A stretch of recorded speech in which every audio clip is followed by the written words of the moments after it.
کوم وخت چې وتبع ته دا خبر ورسېدی چې زوی دی ووژل شو، نو د شام څخه بیرته راوګرځېدی، غواړي چې د خپل زوی قاتلانو ته بلکې ټول اهل یثرب ته جزا ورکړي. دلته نو د اهل یمن او اهل یثرب په مابین کې جنگ شروع شو او جنگ ډېره موده دوام وکړي.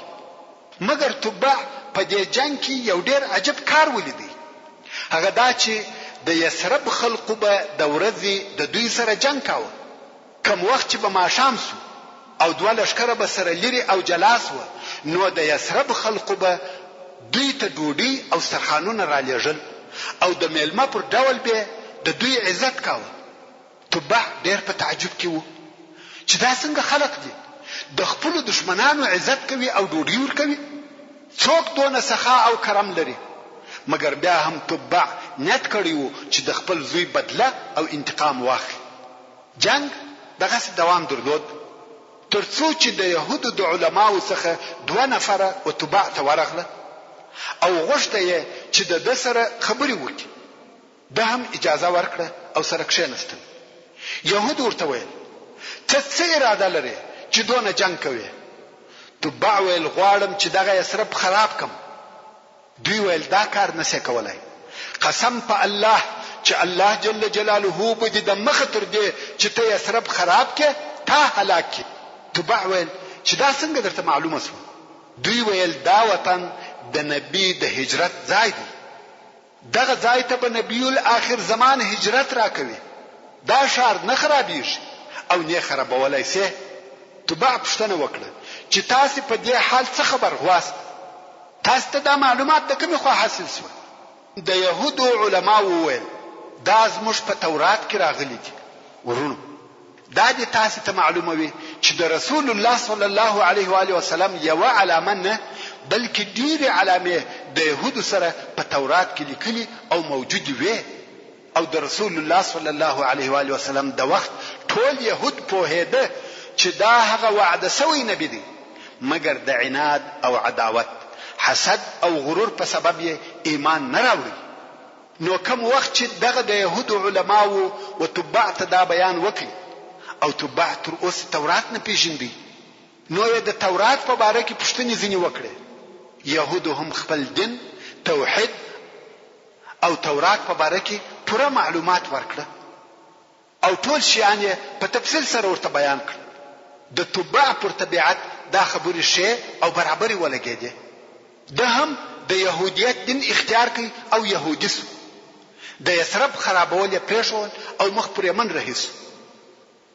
تبع د یمن و طرف ته رهي سو، خو په لار کې و مکه مکرمه ته نږدې یو قبیله و چې د هوزیل قبیله نومېده.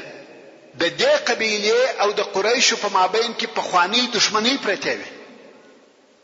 څو واره جنگونه سره کړی و او د غرنګ اهل یمن هم نه وخښ.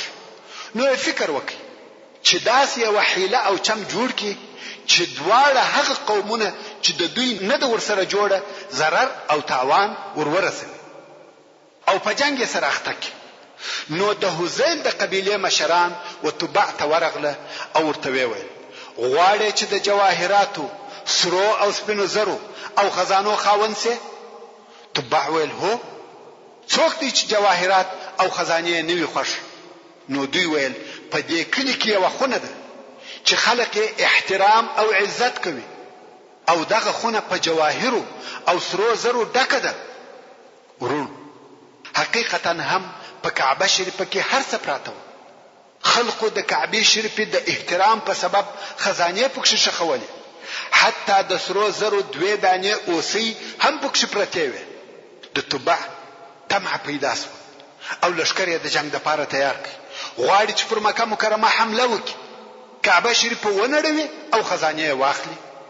هغه 2 نفر د يهودو علما هم د تبع سره په دې سفر کې ملګري و، ځکه دا ورته ویلي و چې تاسو زما سره یمن ته ولاړ شئ او زما قوم ته يهودیت او د يهودیت احکام وروښوي. دغه علما چې د جنگ لپاره د لشکر تیاری ولیده، نو تبع ته ورغله. ویل څه کوي او د څه اراده دي ده؟ تبع ویل غواړم چې پر دغه کلی حمله وکم او هغه شیان چې په دغه خونه کې پراته دي هغه واخله. دوی ورته ویل په والله دغه د هذیل قبیله بل غرض او مقصد نسته بیل ستا د مرګ او هلاکت څخه. تبع ویل څنګه؟ علما ورته ویل دا بیت الله دی، د ټول مځکې پر مخ د الله عزوجل بل کور او حرم نسته بیل دغه کور. دغه قبیله چم درته جوړ کړی دی او غواړي چې تا ووژني. تبع ویل نو څنګه وکم؟ علما ویل عزت یې وکړه، طواف پر وکړه. تبع ویل تاسو یې ولې عزت نه کوئ او طواف نه پر کوئ؟